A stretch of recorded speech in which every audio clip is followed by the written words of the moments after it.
नमस्ते गुरुजी। थोड़ी देर बाद रख दो, मैं काट दूँ। ओम नमस्ते जी।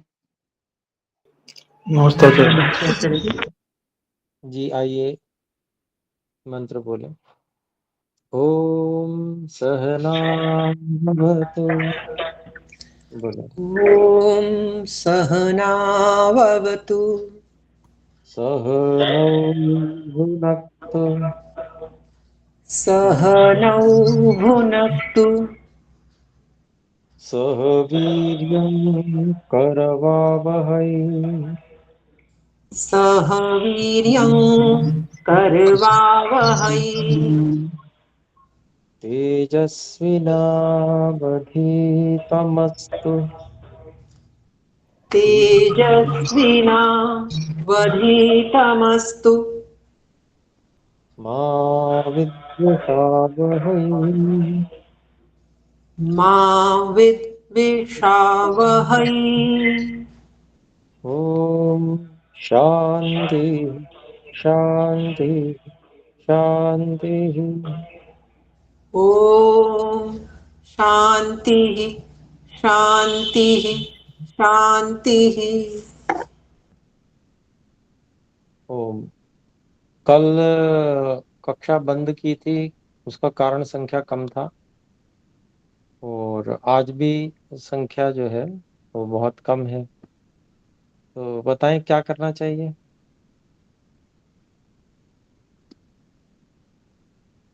रिकॉर्डिंग तो हो रही है आचार्य जी।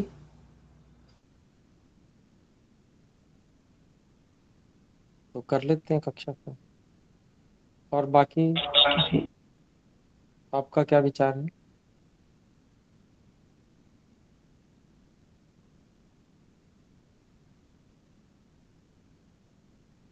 और शेष भी जुड़े हैं, बहन शारदा जी के अलावा भी यहाँ पर जुड़े हुए हैं भाई बहन, या व्यस्त हैं।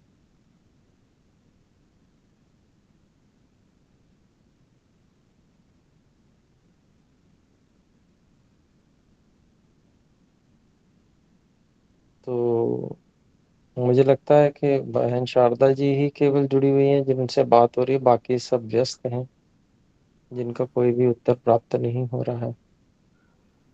नहीं आचार्य जी, जो आप उचित समझे। जी धन्यवाद।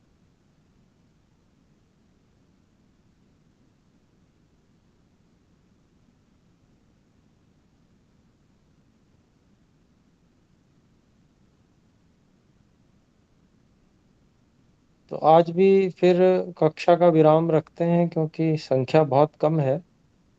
केवल रिकॉर्डिंग से बात बनती नहीं है, आमने सामने जब हम ऑनलाइन भी पढ़ते हैं तो अपने लोग रहें तभी फिर कक्षा रखी जाए। जो लोग पढ़ रहे हैं अगर समय नहीं है तो वो सूचना दें कि हम नहीं रह पाएंगे, तो उसके आधार पर फिर कक्षा रखी जाए अथवा नहीं रखी जाए, ऐसा कर लें।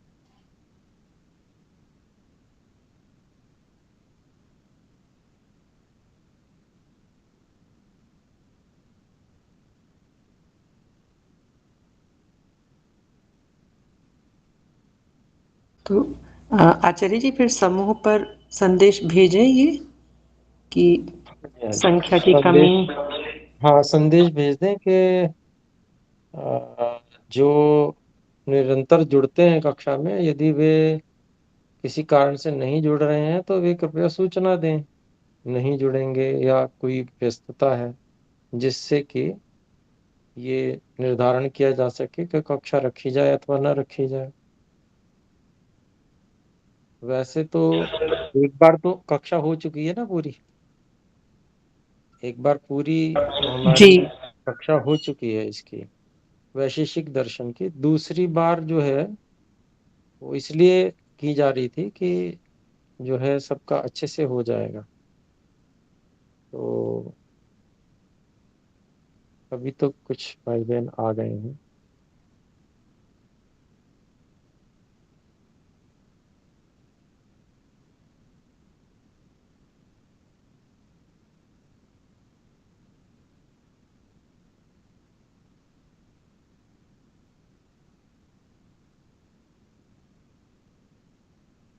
ठीक है, तो फिर पढ़ लेते हैं थोड़ा।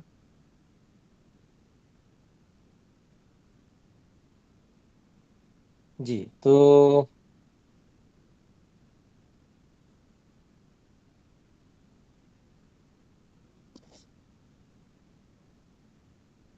वैशेषिक दर्शन के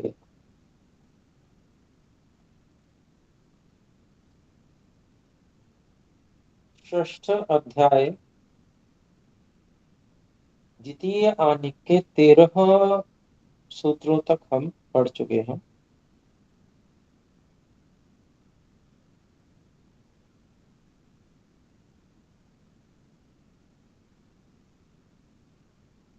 यहाँ तक यदि कोई बात पूछना चाहते हैं तो कृपया हस्तस्थापन द्वारा सूचना दें।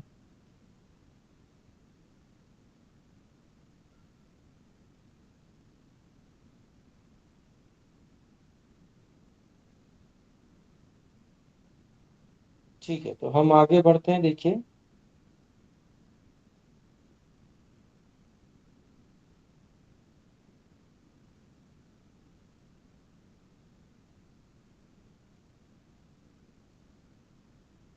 चौदहवें सूत्र की भूमिका है सुख दुख भवौ रागद्वेषाभ्याम प्रभूतयोर्धर्माधर्मयोः प्रवृत्तिः भवति इति उच्यते।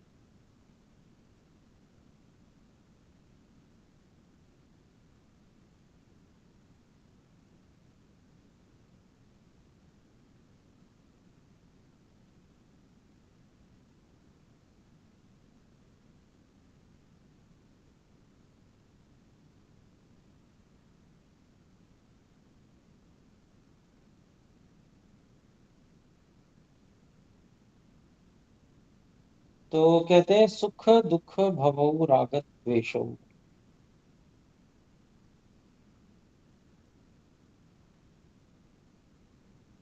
तो सुख दुख से राग द्वेष संभव होते हैं। जब सुख होता है तो सुख और सुख के साधन में तृष्णा उत्पन्न हो जाती है, उसी को राग कहते हैं। ऐसे ही जब दुख होता है तो दुख और दुख के साधन को नष्ट कर देने, समाप्त कर देने की इच्छा होती है।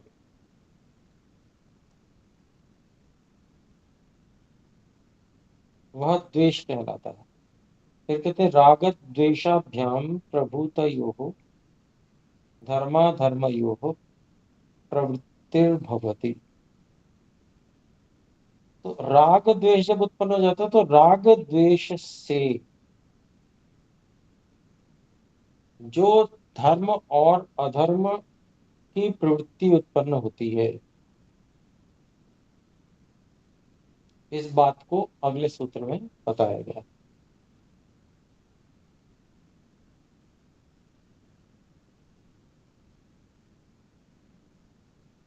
तो 14वां सूत्र है इच्छा द्वेष पूर्विका धर्माधर्मयोः प्रवृत्ति ही। 14। तो राग द्वेष के कारण से धर्म और अधर्म की प्रवृत्ति होती है। यहाँ जो इच्छा द्वेष है वो राग और द्वेष के विषय में है, क्योंकि इच्छा और द्वेष सामान्य रूप से तो नित्य आत्मा के नित्य धर्म है।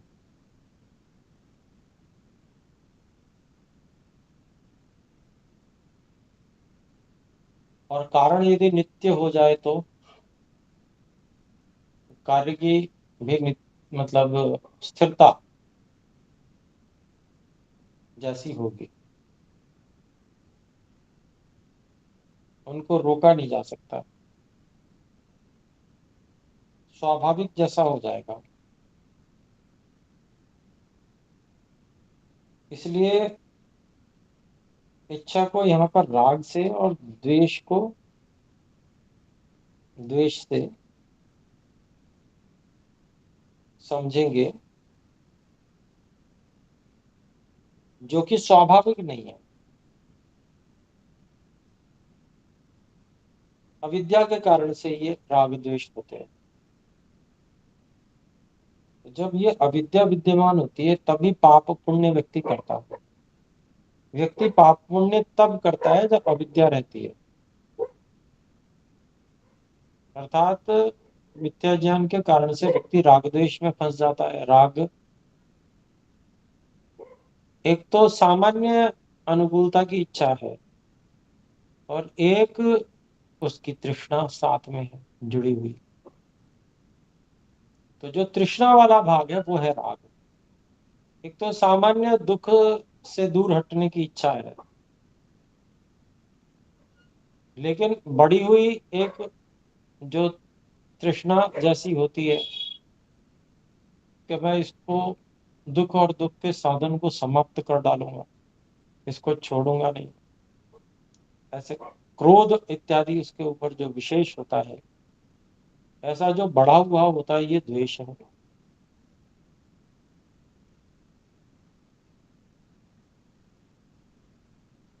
तो सामान्य जो इच्छा है जिसको हटाया नहीं जा सकता है,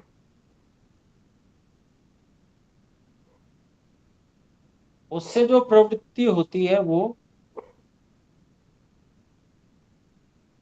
सामान्य प्रवृत्ति है, स्वाभाविक प्रवृत्ति है। विद्या के होते हुए भी वो होगी, परंतु वहां पर विद्या होने से व्यक्ति को ठीक ठीक पता चल जाएगा कि क्या हेय है और क्या उपादेय है। जब ठीक ठीक पता चल जाता है तो वहां जो प्रवृत्ति है फिर वहां उसमें धर्म और अधर्म नहीं रह जाता।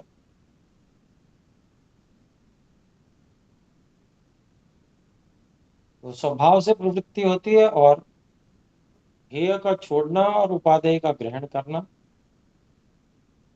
ये व्यक्ति की मुक्ति के लिए होता है, उससे व्यक्ति मुक्त होता है। जबकि जो राग द्वेष हैं, ये तृष्णा रूप हैं, क्रोध रूप हैं, ये बढ़ी हुई स्थितियां हैं। इनसे जो प्रवृत्ति होती है वो अविद्या के कारण से होती है, जिसके कारण से पुण्य और पाप कर्म बनते हैं और उसके कारण से फिर जन्म होता है।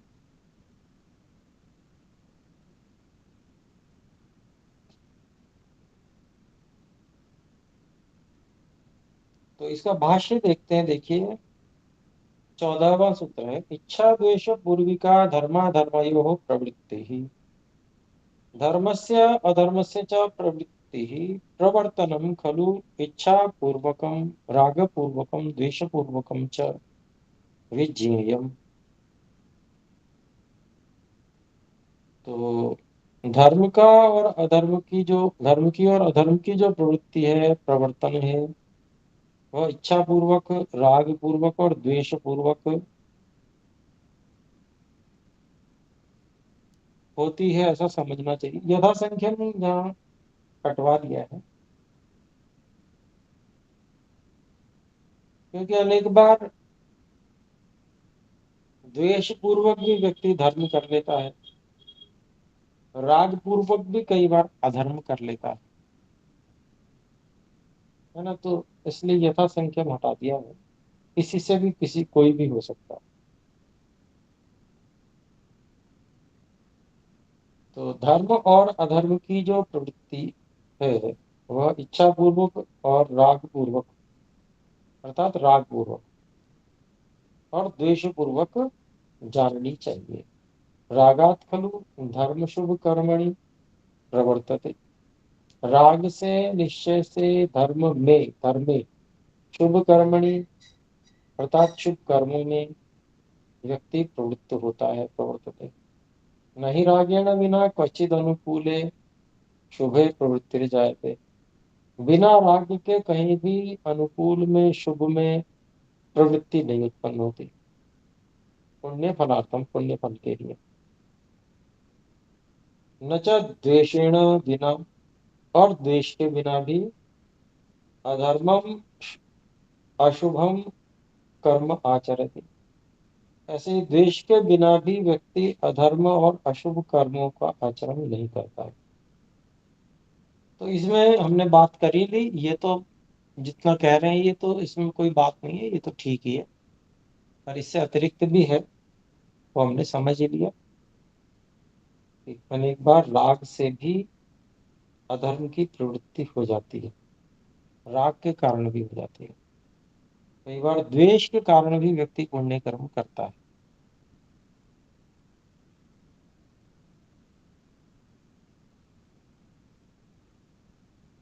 अब आगे पढ़ते हैं 15वें सूत्र की भूमिका। अथ धर्माधर्माभ्याम किम भवति इति उच्यते। ठीक है भाई, धर्म और अधर्म का संचय हो जाता है राग और द्वेष के कारण से। तो धर्म और अधर्मों से इनसे क्या होता है उसके बारे में कह रहे हैं 15वें सूत्र में। तत्संयोगो विभाग, और संयोग यहाँ जन्म को कह रहे हैं और विभाग मरण को। तो उन धर्म और अधर्म को करने से, उनका संचय होने से उस व्यक्ति का जन्म और उसका मरण होता है। जन्म और मृत्यु उसकी इसकी कारण से होती है। अब इसका भाष्य देखेंगे। तत् तत् अव्ययम हेतु, तत् जो है वह अव्यय है, हेतु के अर्थ में है। तस्मात् खलु धर्माधर्माचरणात् संयोग विभागः।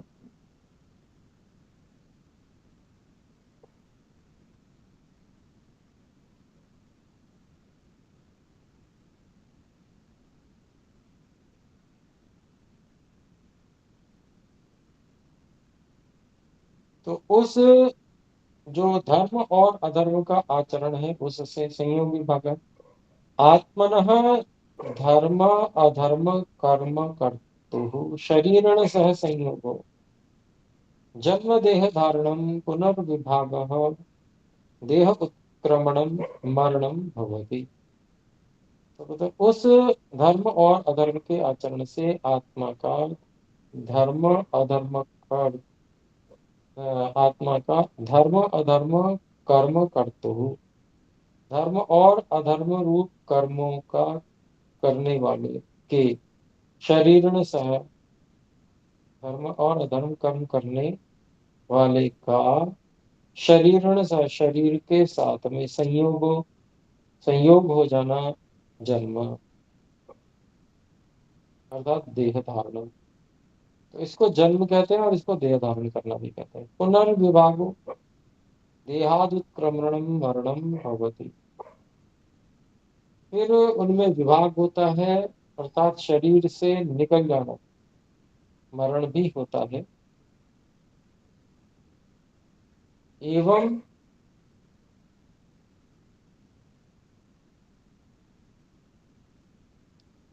जन्म मरण चक्र मनीषम आवर्तते, इस प्रकार से जन्म और मरण का चक्र निरंतर चलता रहता है। धर्माधर्माभ्याम यद्वा धर्माधर्म आचरणात्, धर्म और अधर्म से, या यूं कहें कि धर्म और अधर्म के आचरण से ये जन्म और मरण का चक्कर चलता रहता है।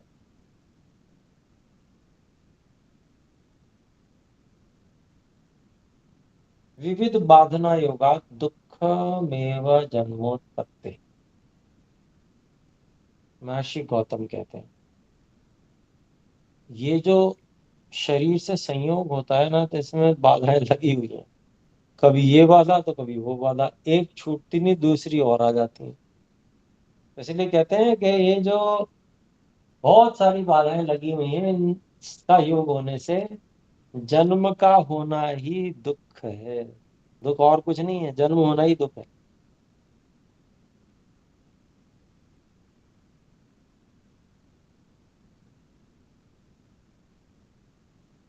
तो खैर बात आ गई तो कह दी।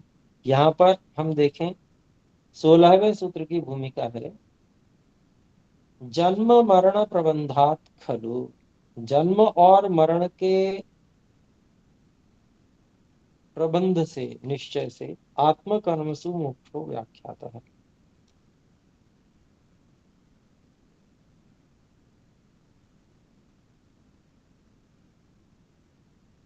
तो जन्म और मरण के ये जो चक्कर है, इसमें से जब व्यक्ति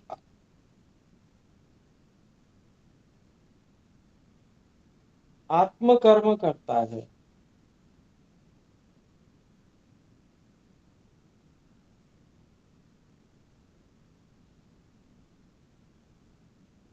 तो आत्मकर्म क्या है? आध्यात्मिक कर्म करता है। और वो आध्यात्मिक कर्म क्या है? तो वो है यम, नियम, आसन, प्राणायाम, प्रत्याहार, धारणा, ध्यान, समाधि, ये 8 अंग योग, इनका आचरण करना।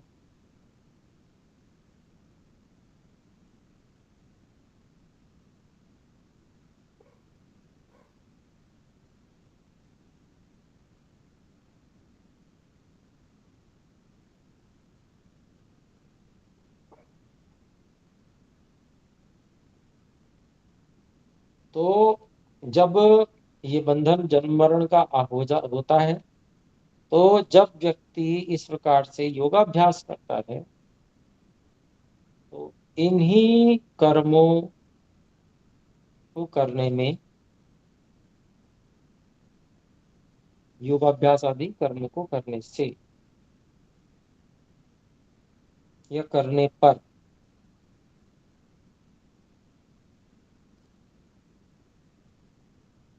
जन्म और मरण, इनका प्रवाह छूट जाता है, मोक्ष हो जाता है।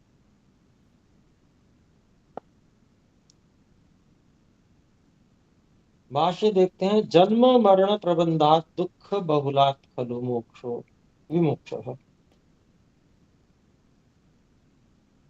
तो जन्म और मरण, इनकी जो व्यवस्था है, बंधन है, इनके दुख बहुल होने से, इनमें अधिक दुख होने के कारण से, खलु निश्चय से, मोक्षो विमोक्ष, जो मोक्ष है अर्थात विशेष रूप से छूट जाना जो है, वह आत्मकर्मसु को बोलते हैं। अध्यात्म कर्मसु परमात्मन श्रवण मनन निधिध्यासन साक्षात्कारेषु तथा अष्टांग योगाभ्यासेषु समाधि पर्यंतेषु व्याख्यातः, अर्थात व्याख्यातो वेदितव्यः।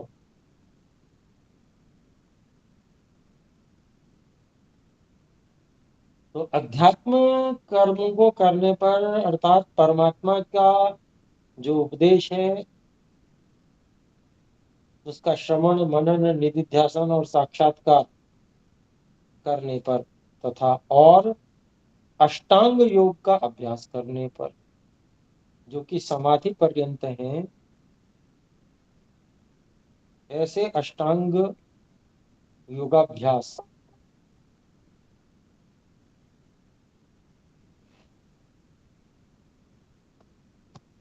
क्षमा करें, एक आवश्यक कॉल है।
ओ क्षमा करें, बीच में व्यवधान हुआ। जी, हम फिर से आरंभ करते हैं। यह हमारा चल रहा था आत्मकर्मसु मोक्षो व्याख्यातः। इसमें हम बात कर रहे थे जन्म मरण प्रबंधात् दुख बहलात् खलु मोक्षो विमोक्षः। इससे छूट जाना, दुख बहुल जन्म मरण का जो बंधन है, उस बंधन से वो कैसे होता है? तो अध्यात्म कर्मसु, आध्यात्म कर्म करने पर, अर्थात परमात्मा के विषय में श्रवण मनन निधिध्यासन और साक्षात्कार करने पर होता है। फिर कहते हैं तथा अष्टांग योगाभ्यासेषु समाधि पर्यंतेषु, और अष्टांग योग का अभ्यास करने पर, जो कि समाधि पर्यंत है, वह मोक्ष विमोक्ष होता है, ऐसा व्याख्यान कर दिया गया। वेदितव्य, जान लेना चाहिए। व्याख्यातः वेदितव्य। फिर क्या है? व्याख्यातश्च सर्व मोक्ष शास्त्र ही है। और ये बात केवल ऋषि कणाद जी कह रहे हैं ऐसी बात नहीं है, बल्कि सभी मोक्ष शास्त्रों में इसका व्याख्यान किया गया। अब जैसे वेद में बता रहे हैं तो यजुर्वेद का मंत्र है, तमेव विदित्वाति मृत्युमेति, 31वें अध्याय का 18वां मंत्र है। उसी परमात्मा को जानकर अति मृत्युम एति, अर्थात मोक्ष को प्राप्त होता है।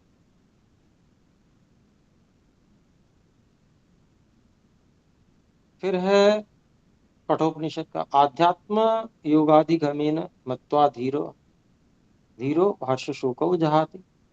अध्यात्म योग की प्राप्ति कर लेने से, मनन करके जो विद्वान है वो हर्ष और शोक को छोड़ देता है। और यम नियमाभ्याम आत्म संस्कारो योगाच्च अध्यात्म विद्योपाय ही है। ये न्याय दर्शन के चौथे अध्याय के दूसरे पाद का 46वें सूत्रों में बताया गया है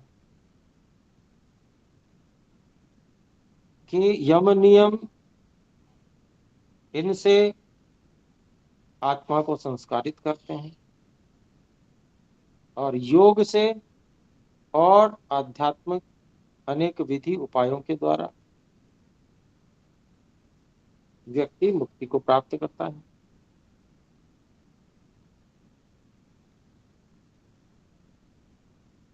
तो शास्त्रों में भी इस बात को कहा गया है। तो ये हमारा छठा अध्याय समाप्त हो गया। तो विज्ञान की चर्चा भी होती है, करते हैं ऋषि, सिद्धांतों को बताते हैं, मूल सिद्धांतों को बताते हैं, साथ में केवल भौतिक वस्तुओं की चर्चा नहीं होती, संपूर्णता है वैदिक दर्शनों में। चेतन तत्व की भी पूरी बात होती है।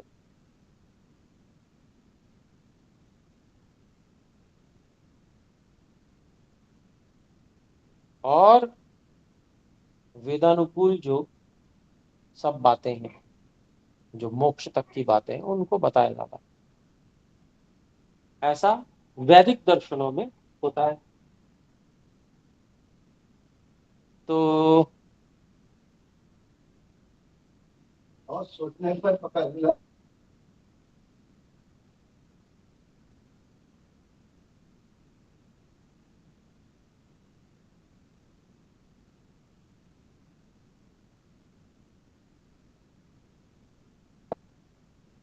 ओ तो हम फिर 7वें अध्याय की ओर चल सकते हैं।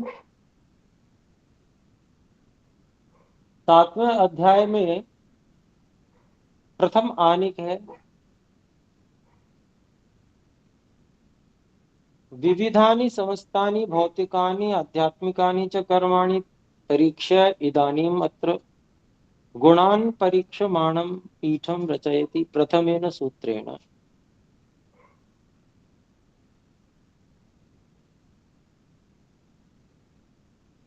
बहुत सारी जो एक साथ जिनका अध्ययन किया जाता है, ऐसे भौतिक और आध्यात्मिक कर्मों की परीक्षा करके अब यहाँ गुणों की परीक्षा करते हुए भूमिका बना रहे हैं आचार्य कणाद जी प्रथम सूत्र के द्वारा। पीठम रचयति प्रथमेन सूत्रेण। तो भूमिका बना रहे हैं, उसके लिए उन्होंने पहला सूत्र बनाया है उक्ता गुणा।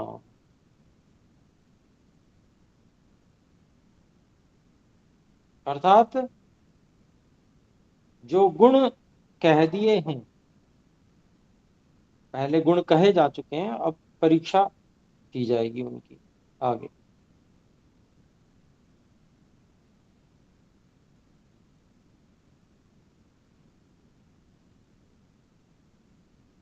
तो भाष्य में भी छोटी सी पंक्ति है, इसको देखते हैं। पूर्व खलु उक्ता ये गुणाः रूपादयस्ते परीक्षन्ते। पूर्व जो कहे गए गुण हैं रूप आदि, उनकी परीक्षा की जाती है। इति शेषः, ये शेष है, मतलब वाक्य शेष है।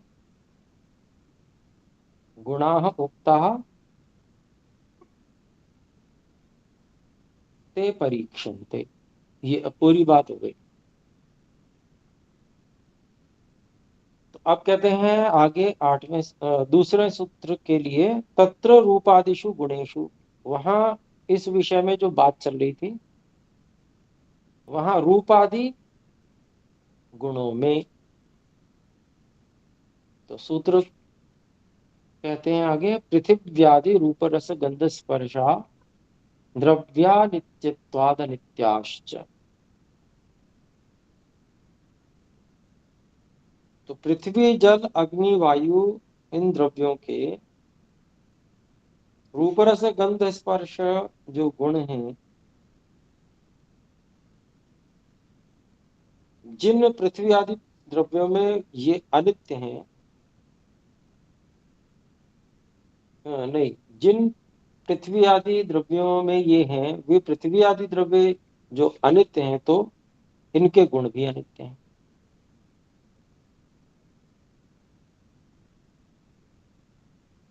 अर्थात क्योंकि द्रव्य अनित्य है, इसलिए उनके गुण भी अनित्य हैं।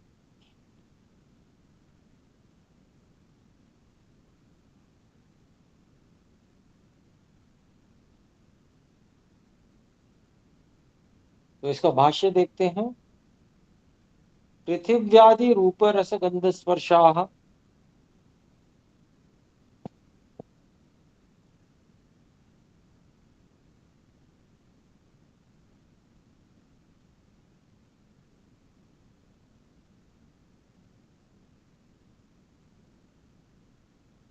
इसको खोलते हैं।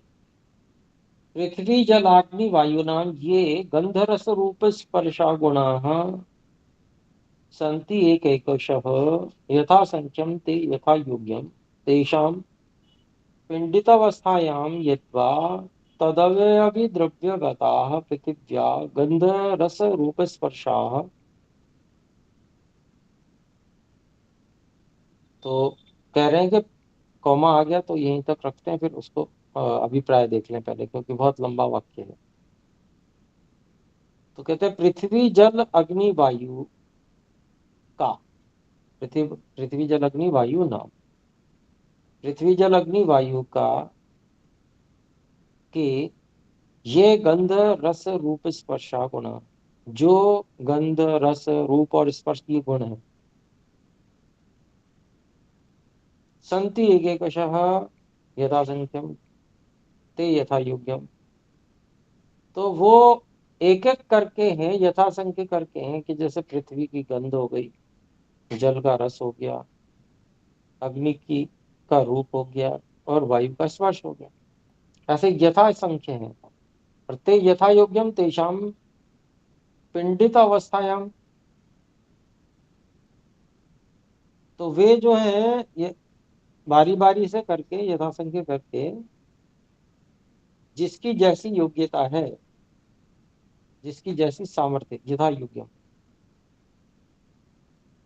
उनके पिंडित अवस्था में यद्वा तद अवयवी द्रव्यगता, जब वो अवयवी द्रव्य में होते हैं,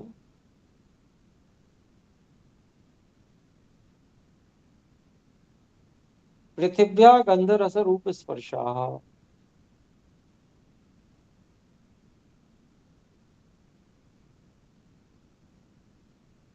जब वो उस अवयवी द्रव्य में रहते हैं, जैसे पृथ्वी में गंध रस रूप और स्पर्श चारों रहते हैं। जलस्य रूप रस रूप स्पर्श, और जल में रस रूप और स्पर्श है।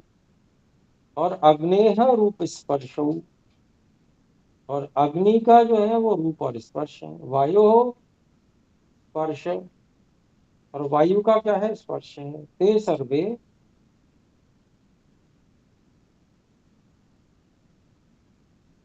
द्रव्यानित्यत्वात् अनित्या च, इसको खोलते हैं। तो वे सब जो गुण जिस जिस द्रव्य के हैं, वे सभी द्रव्यस्य अवयविनोः नित्यत्वात्, द्रव्य के अर्थात अवयवी के नित्य होने से, संति ही नहीं, अनित्य होने से, क्षमा करें, द्रव्य अर्थात अवयवी के अनित्य होने से निश्चय से वे अनित्य ही हैं। चकार उत्तर सूत्रेण अभिसंबध्यते।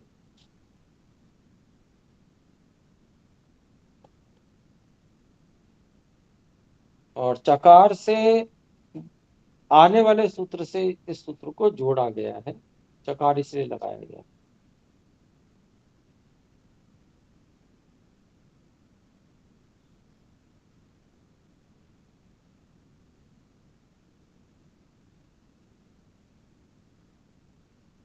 तो अनित्य द्रव्यों में जो गुण मिलेंगे वो अनित्य ही होंगे।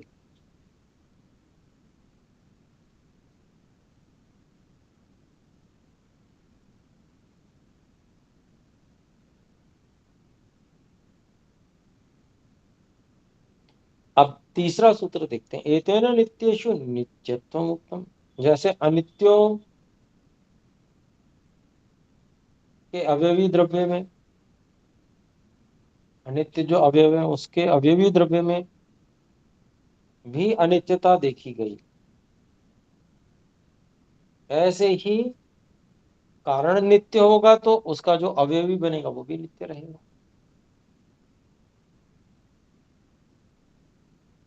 तो एतेन नित्येषु नित्यत्वम् उक्तम्, ये तीसरा सूत्र है। इसका अभिप्राय है कि जो दूसरे सूत्र में कथन किया गया, उस कथन से नित्य द्रव्यों अर्थात पृथ्वी जल आदि द्रव्यों के परमाणुओं में गुण नित्य है, ऐसा जानना चाहिए।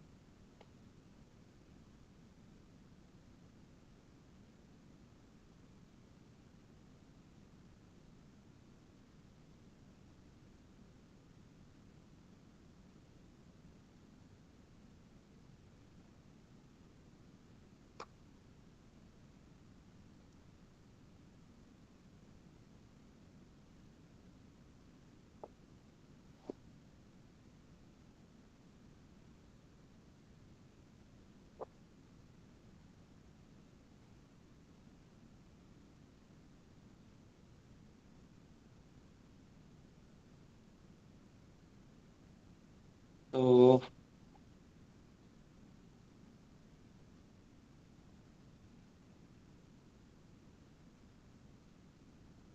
इसका जो छोटा सा भाष्य है, अथ च एतेन वर्णन प्रकारेण, नहीं प्रकरणे, अथ च एतेन वर्णन प्रकरणेन आयतमिदं यत्, इस वर्णन प्रकरण से यह बात आई, यत् कि नित्येषु नित्यत्वम् उक्तम्, नित्य द्रव्यों में नित्येषु द्रव्येषु गुणानां नित्यत्वम् उक्तम् विज्ञेयम्। तो उसी बात से जो द्रव्य नित्य हैं उनमें गुण भी नित्य हैं, ऐसा कह दिया गया, समझ लेना चाहिए।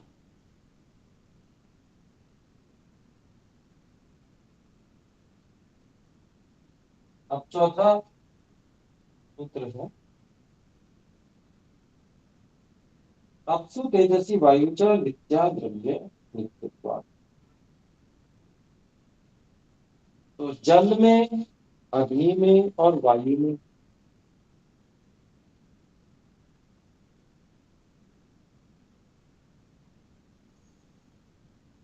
जो गुण है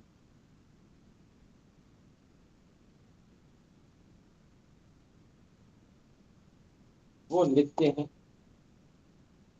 क्योंकि ये द्रव्य भी नित्य है।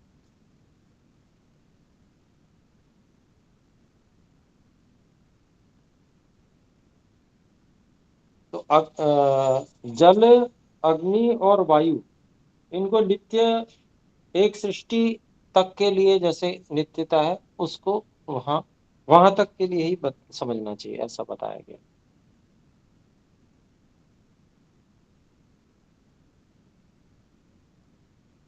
तो भाष्य में कहते हैं, जले अग्नौ वायु च नित्याः संति तत्तद गुणाः।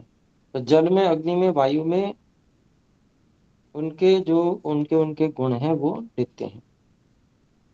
द्रव्य द्रव्य नित्यत्व, द्रव्यस्य नित्यत्व, द्रव्य के नित्य होने से, तस्मात् इसलिए, नित्यासु अप्सु नित्य अग्नौ नित्य वायु नित्य गुण है। इसलिए नित्य जलों में, नित्य अग्नि में और नित्य वायु में जो गुण है वो नित्य है। द्रव्यस्य नित्यत्व अनित्याभ्याम, द्रव्य के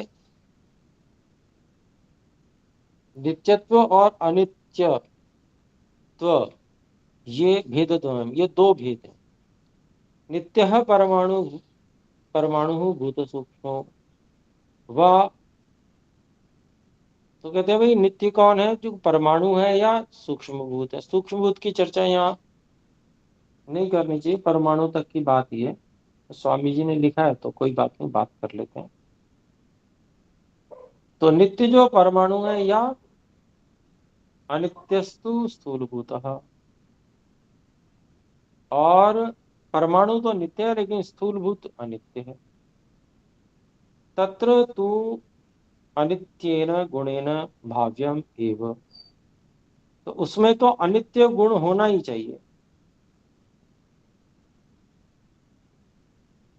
भाव्यमेव इति उक्तम, ऐसा कहा गया है। इति विवेकः, ऐसा समझना चाहिए।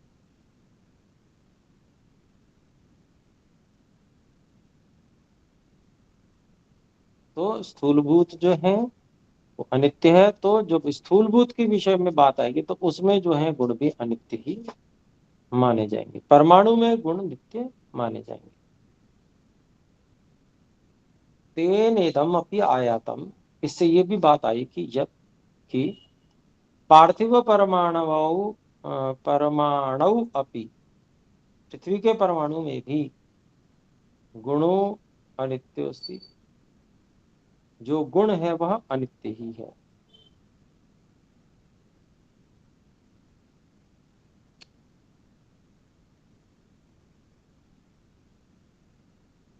तो इतना ही रखते हैं आज, फिर आगे अगली कक्षा में पढ़ेंगे।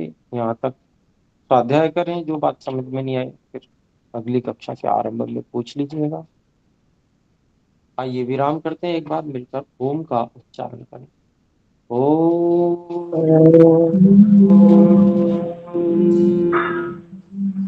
सर्वेभ्यो नमः, सभी को सादर नमस्कार। ओम नमस्ते गुरुजी। हाँ, मैं आज भी कक्षा का विराम करने वाला था, क्योंकि जब हम जुड़े थे आरंभ में 2 विद्यार्थी थे, तो मैंने सोचा कि आज भी लगता है सभी लोग व्यस्त हैं तो कक्षा का विराम कर दिया जाए।